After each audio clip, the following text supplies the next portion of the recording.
Entitled teacher tells girl to go back to class while she's waiting to see her grandma for the last time.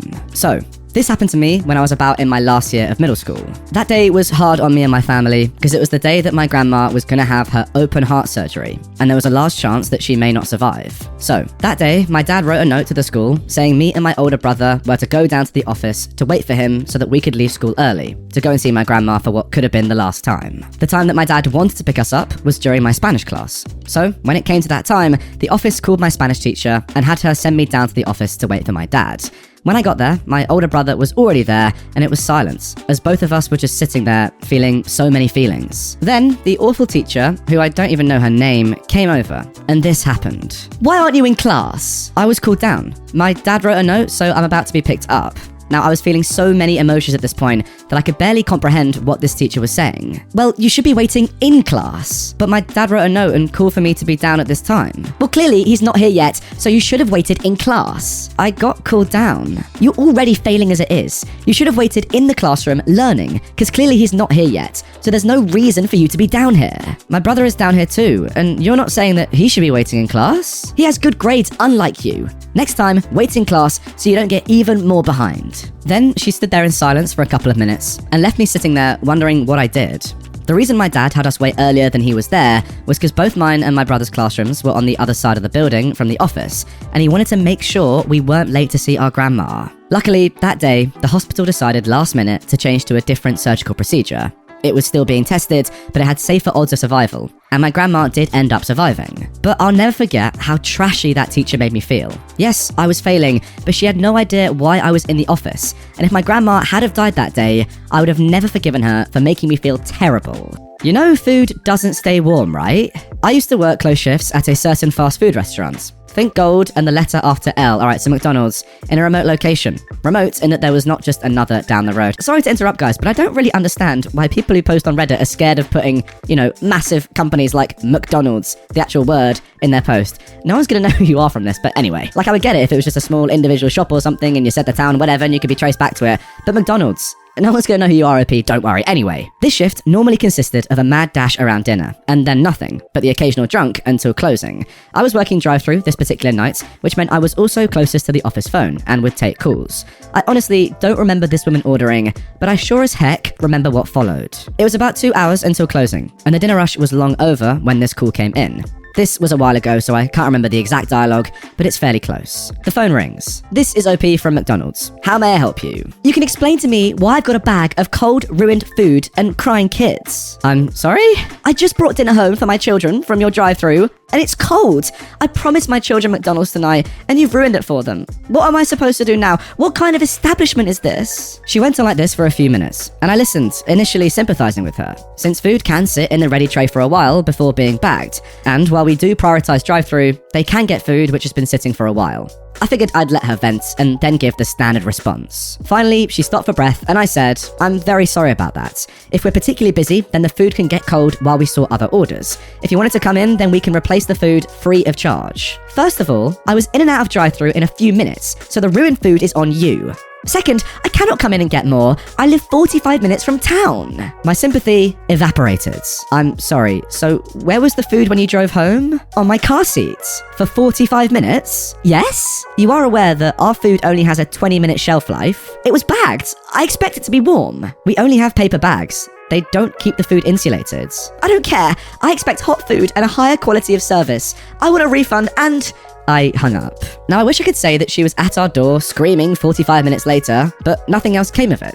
My manager told me not to worry, and we had a good laugh about it. I've got other stories from my time there, but that was my only customer whose entitlements extended to the laws of thermodynamics. Amazing.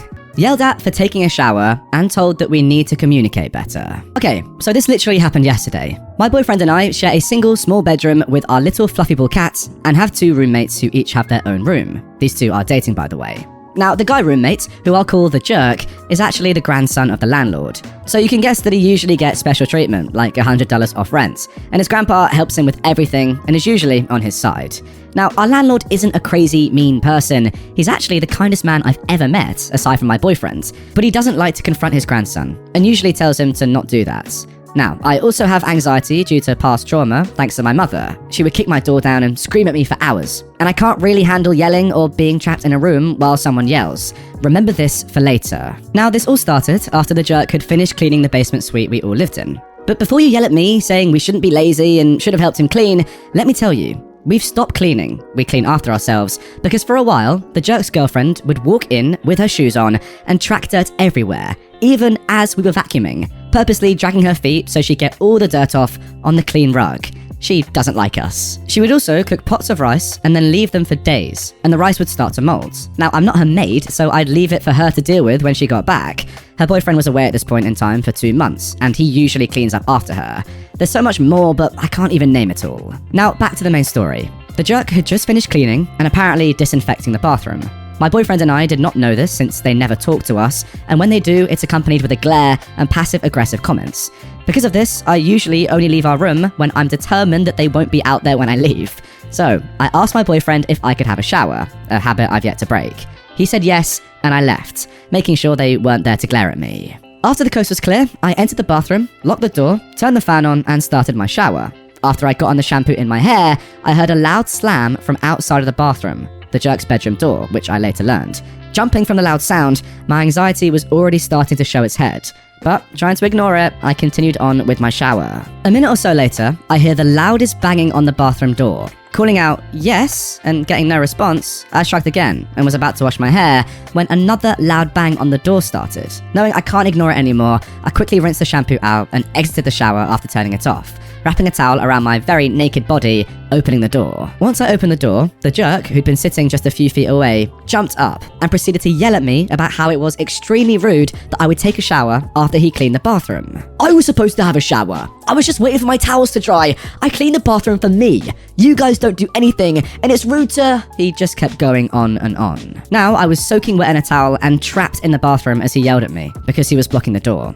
This encounter instantly spiked my anxiety and past trauma, and I went into fight or flight mode. I couldn't leave, so I started to tell him. Well, you didn't tell us this, and if you want to talk about not cleaning, how about you take the garbage bags of cans you've left behind the wall of the fridge? They have 2 garbage bags full of old unwashed cans by the water tank, which he told his grandpa he'd gotten rid of. He retorted, "That doesn't matter. You two don't do anything, and you're lazy. I'm sick of cleaning up after you." After he said this, the jerk's girlfriend then turns to me after she leaves her room and says, "Yeah, you don't do anything." Excuse me, I've washed their dishes when they had them in the sink and I needed to wash mine. I've even put them away for them. I've vacuumed until the jerk's girlfriend started bringing dirt into the house every day, and my boyfriend has cleaned the kitchen all by himself. And they're the ones saying we do nothing. Excuse me, but who buys the toilet paper that you use? Me. And who buys dish soap when we're out and they haven't? Me. And who gets soap and paper towels so you can wash your hands after you poop? Me. Having had enough, I shut the door, grabbed my stuff, still in just the towel, then proceeded to run to our room after the jerk had moved. You know what? I run around my house all day long in a towel after I've had a shower. So to me, this is pretty normal. My boyfriend, surprised I ran in with just a towel on, asked if everything was okay. I told him what happened instantly, only to start crying as I did so, since it's been a while since I've had such a scary and anxious moment. My boyfriend texted the landlord and told him what happened, to which the landlord was surprised, but said he would start heading home. He was out of town. We then left to go to my mum's house. Yes, I do still have contact with her. There's not much I can do until all my stuff is out of her house. We hid out there until around 5:30 PM before we decided to leave and meet up with the landlord who'd arrived home. After getting dinner and driving home, we sat down with the landlord to talk about what happened. "So I've noticed that you guys have a communication issue. My grandson said he's sorry for acting like that. He was just frustrated that he cleaned the bathroom and he wanted a shower." We then told him that that didn't really warrant him slamming doors and banging on the bathroom door. Anyone can have a shower after someone else. You don't have to wait for the water to heat up again like at my mother's house. Or yelling at me in front of his girlfriend while I'm just in a towel. The landlord kind of widened his eyes at hearing this. Obviously his loving grandson didn't tell him that part. "Yes, so I think it's still a communication issue." My boyfriend then intervened. "We'd be happy to talk to them, but they won't talk to us. They just glare and make passive-aggressive comments at us, so we don't even try and make an effort anymore." The landlord then continued to make small excuses for them, saying he'll get their schedules so we can work around it. Knowing we aren't going to get anywhere, we thank him and head downstairs, disappointed and upset with the whole situation. We're currently looking for a new place, because we honestly can't take it anymore. The jerk still hasn't apologized to me and acts like nothing happened. I don't know, am I in the wrong, or do we just live with horrible people?